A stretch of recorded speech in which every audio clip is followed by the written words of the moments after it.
माना दर्रे से ठीक पहले भारत का पहला गांव है, फर्स्ट विलेज ऑफ इंडिया है। ठीक है। और तिब्बत की सीमा यहाँ से अगर पूछता है तो कितनी किलोमीटर है, 6 से 8 किलोमीटर है, या 6 किलोमीटर बोलिए, जो तिब्बत की सीमा है। Hello everyone, welcome on study terminal. RO समीक्षा अधिकारी एवं सहायक समीक्षा अधिकारी की जो अपनी करंट अफेयर्स की सीरीज चल रही थी, उस सीरीज का ये अपना 6वां वीडियो होगा। तो समय नष्ट न करते हुए देखते हैं आज के पहले प्रश्न को। कह रहा है, हाल ही में अपना स्वयं का जलवायु परिवर्तन मिशन प्रारंभ करने वाला देश का पहला राज्य, प्रथम राज्य कौन सा है। हमारे जो विकल्प दिए हैं उनमें पहला कह रहा है गुजरात, केरल, तमिलनाडु और अंत में कह रहा है कर्नाटका। तो इसका जो सही उत्तर होगा वो होगा दक्षिण का राज्य तमिलनाडु। ठीक है, तमिलनाडु ने अपना स्वयं का जलवायु परिवर्तन मिशन प्रारंभ किया है और इस प्रकार वह देश का प्रथम राज्य बन गया है। क्यों किया यह मिशन? प्राकृतिक संसाधनों की रक्षा के साथ साथ उन्हें पुनर्स्थापित करने के लिए। ठीक है, तो अगर आपको कहीं भी दिखता है कि किस राज्य ने अपना स्वयं का जलवायु परिवर्तन मिशन प्रारंभ किया है, तो आंख बंद करके तमिलनाडु मार्क करना है। ठीक है,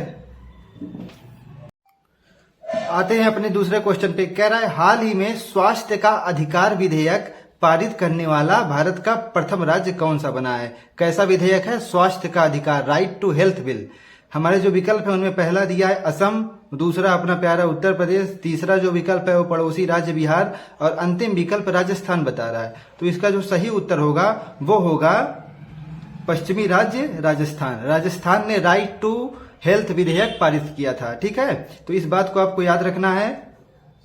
ठीक है, स्वास्थ्य का अधिकार विधेयक राजस्थान ने पारित किया। क्यों पारित किया? क्योंकि उसे सभी सार्वजनिक स्वास्थ्य सुविधाओं पर मुफ्त सेवाओं का लाभ देना था अपनी जनता को। किस प्रकार का लाभ? सार्वजनिक स्वास्थ्य सुविधा पर मुफ्त सेवाओं का लाभ। ठीक है, तो इस प्रकार इसका जो विकल्प बताए चुके हैं, ऑप्शन डी राजस्थान। आते हैं अपने वीडियो के तीसरे क्वेश्चन पे। कह रहा है, चर्चा में रहे चक्रवात ग्रेवियल, कौन सा चक्रवात है? साइक्लोन है ग्रेवियल। इस नाम को आपको याद रखना है।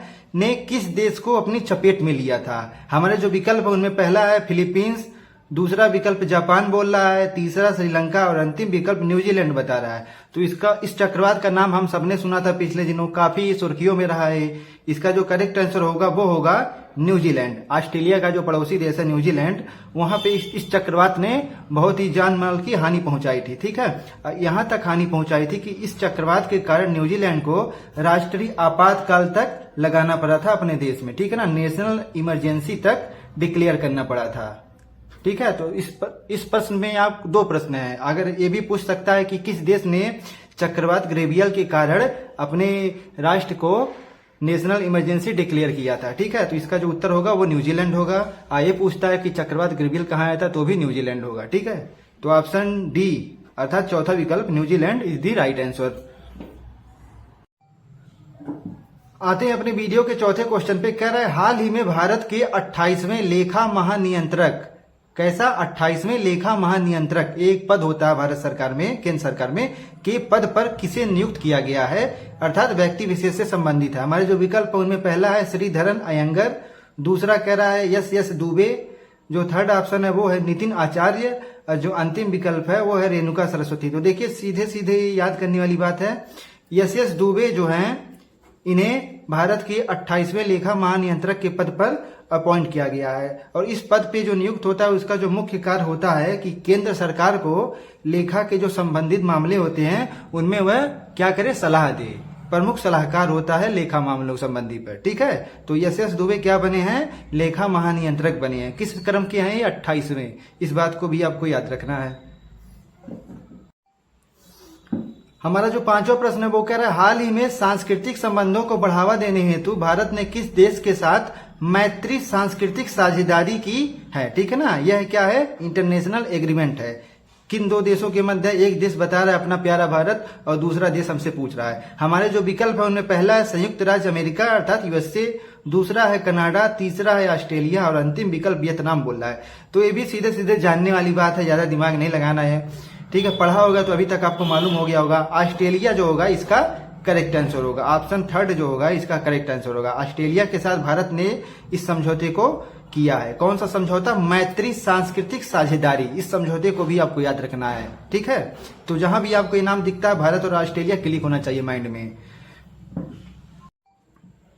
आते हैं वीडियो के अगले प्रश्न पे, जो कि वीडियो का 6वां प्रश्न होगा। कह रहा है हाल ही में किस संस्था ने चर्चित प्रवाह पोर्टल या ऐप को लागू किया है। देखिए तमाम सरकारी संस्थाएं जो हैं वो इस डिजिटल समय में अपने पोर्टल या ऐप को लॉन्च करती रहती हैं। एग्जाम में हमसे भी पूछ लेता है कि तमाम मंत्रालयों से संबंधित ऐप के नाम दे देता है, पूछता है कि किस मंत्रालय ने इसे जारी किया है। तो यहाँ पे एक ऐप उसी प्रकार हमें दिया है, प्रवाह पोर्टल ऐप। हमारे जो विकल्प है उनमें पहला है नीति आयोग, दूसरा है रिजर्व बैंक ऑफ इंडिया अर्थात आरबीआई जिसे हम शॉर्ट टर्म में बोलते हैं, तीसरा विकल्प है गृह मंत्रालय, अंतिम विकल्प महिला एवं बाल विकास आयोग। तो इसका जो सही उत्तर होगा वो होगा आरबीआई, ऑप्शन सेकंड। ठीक है, देखिए ये है अब क्या करेगा कि आरबीआई के रेगुलेशन के दायरे में आने वाले जितने भी बैंक हैं और उनके जो यूनिट अर्थात इकाइयां हैं उनकी रेगुलेटरी प्रक्रिया को क्या करेगा, सरल और सुगम बनाएगा। कौन सा है, प्रवाह पोर्टल ऐप। ठीक है, प्रवाह पोर्टल। ठीक है, इसको आपको याद रखना, जहां भी ये दिखे आपको इससे आरबीआई से संबंधित करके देखना है। प्रवाह portal RBI, reserve bank of India. ठीक है, आते हैं वीडियो के अगले क्वेश्चन पे, जो कि वीडियो का 7वें क्रम का क्वेश्चन होगा। कह रहा है हाल ही में भारत के एक चर्चित गांव माणा को पहला भारतीय गांव घोषित किया गया। ये क्वेश्चन बेहद इंपॉर्टेंट है। कौन सा गांव है, माणा को पहला भारतीय गांव घोषित किया गया है। यह किस राज्य में स्थित है, किस भारतीय राज्य में स्थित है हमसे पूछ रहा है। हमारे जो विकल्प दिए उनमें पहला है तमिलनाडु, दूसरा है जम्मू कश्मीर, तीसरा है उत्तराखंड और जो चौथा विकल्प हमारा है वो केरला दिया है। तो सीधे सीधे पढ़ के जानने वाली बात है, ज्यादा दिमाग लगाना नहीं है। अगर पढ़ा होगा आपने तो अभी तक आपको सही विकल्प मिल गया होगा। जी हाँ, ऑप्शन थर्ड जो तीसरा है वो सही होगा। उत्तराखंड जो होगा वहां पे यह गांव स्थित है और इसे भारत के पहले गांव के रूप में घोषित किया गया है। आइए जानते हैं इसकी कुछ खासियत को। देखिए यह जो है माणा गांव यह उत्तराखंड के चमोली जिले में है। ठीक है, आपसे यह भी पूछता है अगर कि उत्तराखंड के किस डिस्ट्रिक्ट में है तो चमोली जिले में है। ठीक है, और यहीं पे क्या है, माना दर्रा। माना दर्रा सभी को जानते होंगे। ठीक है, ये भी एग्जाम में आता है दर्रों से संबंधित। यहां से क्या है, माना दर्रे से ठीक पहले भारत का पहला गांव है, फर्स्ट विलेज ऑफ इंडिया है। ठीक है, और तिब्बत की सीमा यहां से अगर पूछता है तो कितने किलोमीटर है, 6 से 8 किलोमीटर है या 6 किलोमीटर बोलिए। जो तिब्बत की सीमा है अंतर्राष्ट्रीय वो यहां से मात्र 6 किलोमीटर की दूरी पे है। ठीक है, तो इतना तो हम जाने न जाने। ठीक है, आपको याद रखना है चमोली जिले में स्थित है उत्तराखंड के। भारत का पहला गांव इसे घोषित किया गया है। किसे, माणा गांव। माणा गांव दिखे या माना गांव दिखे, ठीक है ना। माना दर्रा से आप माणा गांव को याद रखिए। ठीक है, माना दर्रा है तो माणा गांव अगर आपसे पूछता है तो इस प्रकार जो हमारा उत्तर होगा उत्तराखंड करेक्ट विकल्प होगा। आते हैं अपने वीडियो के 8वें प्रश्न पे। कह रहा है हाल ही में किस देश में फंसे हुए 500 भारतीय नागरिकों को वापस लाने हेतु ऑपरेशन कावेरी शुरू किया गया है। ठीक है, कौन सा ऑपरेशन, ऑपरेशन कावेरी। इसी प्रकार एक ऑपरेशन भारत ने और किया था, कहां पे, ऑपरेशन दोस्त। वो शायद इस वीडियो में हमें आगे दिख जाए। तो देखिए ऑपरेशन कावेरी के लिए जो हमें विकल्प दिए हैं वो है, उसमें पहला है मोरक्को, अफ्रीकी देश है, सूडान अफ्रीकी देश, चाड अफ्रीकी देश, दक्षिण अफ्रीका, अफ्रीका महाद्वीप का एक प्रमुख देश। ठीक है, तो इसका जो करेक्ट विकल्प होगा वो होगा ऑप्शन सेकंड, सूडान। सूडान में भारत सरकार ने ऑपरेशन कावेरी को लॉन्च किया है। किस लिए लॉन्च किया, वहां पे जो अपने भारतीय नागरिक फंसे हुए थे, किस कारण फंसे हुए थे, वहां पे सत्ता हेतु सैन्य संघर्ष अचानक से बहुत तीव्र हो गया था। ठीक है, इस कारणवश भारत ने ऑपरेशन कावेरी को लॉन्च किया था उन्हें वापस लाने हेतु। तो कावेरी सूडान से संबंध करके आपको देखना, ऑपरेशन कावेरी सूडान से कनेक्ट करके दिमाग में सेव करिए। आते हैं अपने अगले प्रश्न पे। कह रहा है हाल ही में चर्चित सिटी ऑफ डेड, क्या है, सिटी ऑफ डेड निम्न में से किस देश में स्थित है। देखिए ये क्वेश्चन हम पहले भी पढ़ चुके हैं हम लोग, अब इस समय इसलिए पढ़ रहे हैं क्योंकि काफी न्यूज़पेपर्स में बार बार आ रहे हैं, टेस्ट सीरीज में काफी मिल रहे हैं। सिटी ऑफ डेड किस कंट्री में स्थित है हमसे पूछ रहा है। हमारे जो विकल्प दिए हैं उनमें पहला है मिस्र, दूसरा विकल्प है ब्राजील, ऑस्ट्रेलिया, अंतिम विकल्प इंडोनेशिया। तो इसका जो सही होगा वो होगा मिस्र, जो कि हमें विकल्प 1 में दिखाई दे रहा है। मिस्र में सिटी ऑफ डेड स्थित है। ठीक है, बस ये जानने वाली बात है। सिटी ऑफ डेड आपको कहीं दिखता है तो माइंड में क्लिक होना चाहिए क्या, मिस्र, वहां पे लोकेटेड है क्या, सिटी ऑफ डेड। आते हैं वीडियो के अगले प्रश्न में। कह रहा है हाल ही में भारत ने निम्न में से किस देश में सीतवे बंदरगाह को शुरू किया है। कौन सा बंदरगाह, सीतवे बंदरगाह। हमारे जो विकल्प है उनमें पहला है पड़ोसी देश बांग्लादेश, श्रीलंका, म्यांमार, अंतिम विकल्प फिलीपींस। तो इसका जो करेक्ट आंसर होगा वो होगा म्यांमार। म्यांमार में भारत ने सितवे बंदरगाह का संचालन शुरू किया। ठीक है, यह भारत की विदेश नीति का एक प्रमुख हिस्सा है और इस बंदरगाह को निर्मित करने में भारत ने काफी ज्यादा ही अनुदान दिया है। वर्षों से इस बंदरगाह को बनाने में म्यांमार की सरकार की मदद की है। तो सितवे बंदरगाह जहां भी आपको दिखता है माइंड में क्लिक होना चाहिए क्या, म्यांमार। ठीक है, आते हैं अगले प्रश्न पे। कह रहा है तुर्की और सीरिया में आए भूकंप के कारण भारत द्वारा चलाए जा रहे अभियान को क्या नाम दिया गया। देखिए तुर्की का नाम बदल के तुर्की कर दिया था वहां की सरकार ने, तो ये नहीं देखना है कि आपको नाम गलत लिखा है। तुर्की इसका अब वर्तमान में नाम है। तो तुर्की और सीरिया में आए भूकंप के कारण भारत सरकार द्वारा चलाए जा रहे अभियान को क्या नाम दिया गया है। सभी को मालूम है कि तुर्की और सीरिया में भीषण भूकंप आया था, तमाम हजार लोग मारे गए थे। तो हमारे जो विकल्प दिए हैं उनमें पहला है ऑपरेशन रक्षा, ऑपरेशन गुडनेस, ऑपरेशन मदद, ऑपरेशन दोस्त।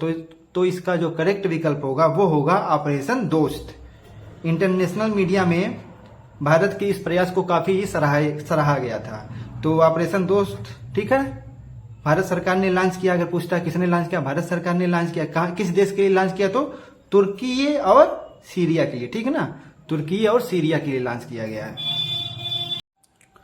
आते हैं अगले प्रश्न पे। कह रहा है हाल ही में ग्रामीण स्वास्थ्य सांख्यिकी रिपोर्ट, कौन सा रिपोर्ट, ग्रामीण स्वास्थ्य सांख्यिकी रिपोर्ट को किस संस्था ने जारी किया है। हमारे जो विकल्प है उनमें पहला है नीति आयोग, भारतीय सैन्य अकादमी, एम्स या फिर स्वास्थ्य एवं परिवार कल्याण मंत्रालय।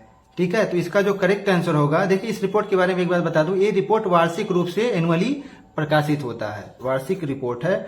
ठीक है, और कब से प्रकाशित होता है, 1992 से एनुअल रिपोर्ट है, वार्षिक रूप से प्रकाशित होता है।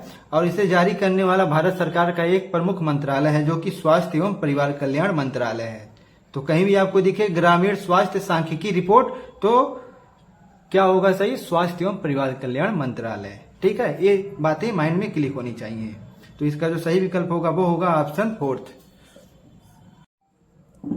आते हैं अगले प्रश्न पे। कह रहा है हाल ही में प्रकाशित हुए राज्य ऊर्जा दक्षता सूचकांक में कौन सा राज्य टॉप पर रहा, शीर्ष पर रहा। हमारे जो विकल्प है उनमें पहला है कर्नाटका, केरला, आंध्र प्रदेश या फिर अपना प्यारा उत्तर प्रदेश। तो देखिए राज्य ऊर्जा दक्षता सूचकांक के बारे में हमें कुछ बातें जान लेना आवश्यक होगा। यह सूचकांक जो है कौन जारी करता है, तो ऊर्जा दक्षता ब्यूरो जारी करता है। ठीक है, ऊर्जा दक्षता ब्यूरो जारी करता है। किसके सहयोग से जारी करता है, तो एक संस्था है इसकी मदद करती है, AEEE। क्या है, alliance for energy efficient economy. ठीक है, alliance for energy efficient economy, इसके संयोग से ऊर्जा दक्षता ब्यूरो जारी करती है। इसमें मदद कौन करता है, विद्युत मंत्रालय, भारत सरकार का विद्युत मंत्रालय जारी करता है। तो साल दर साल हमें इससे पूछ लिया जाता है कि इस वर्ष कौन सा राज्य टॉप पर रहा ऊर्जा दक्षता सूचकांक में। तो इस वर्ष जो है वो आंध्र प्रदेश जो है शीर्ष स्थान पर रहा है। ठीक है, तो आंध्र प्रदेश इस प्रश्न का सही विकल्प होगा। आते अपने अगले प्रश्न पे। कह रहा है हाल ही में उद्योगपति श्री रतन टाटा जी को किस देश ने अपने सर्वोच्च नागरिक सम्मान से सम्मानित किया है। तो हमारे जो विकल्प है उनमें पहला है कनाडा, ब्रिटेन, संयुक्त राज्य अमेरिका या फिर अंतिम विकल्प ऑस्ट्रेलिया। तो देखिए रतन टाटा को इससे पहले भी भारत सरकार ने 2000 में पद्म भूषण दिया है और 2008 में पद्म विभूषण दिया है। ठीक है, सन 2000 में इन्हें पद्म भूषण दिया गया था और 2008 में पद्म विभूषण से पुरस्कृत किया गया था, जो कि भारत सरकार का बहुत सम्मानजनक क्या है, पुरस्कार है। तो आते हैं प्रश्न के उत्तर पे। इसका जो करेक्ट आंसर होगा वो होगा ऑस्ट्रेलिया। ऑस्ट्रेलिया की सरकार ने भारतीय उद्योगपति श्री रतन टाटा जी को इस सम्मान से सम्मानित किया है, जो कि भारत के लिए बेहद गर्व की बात है। तो option 4 Australia is the right answer.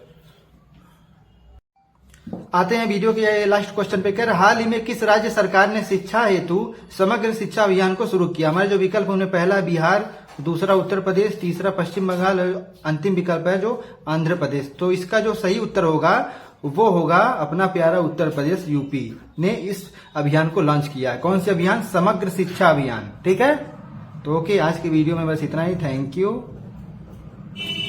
और good night in advance. Okay, bye.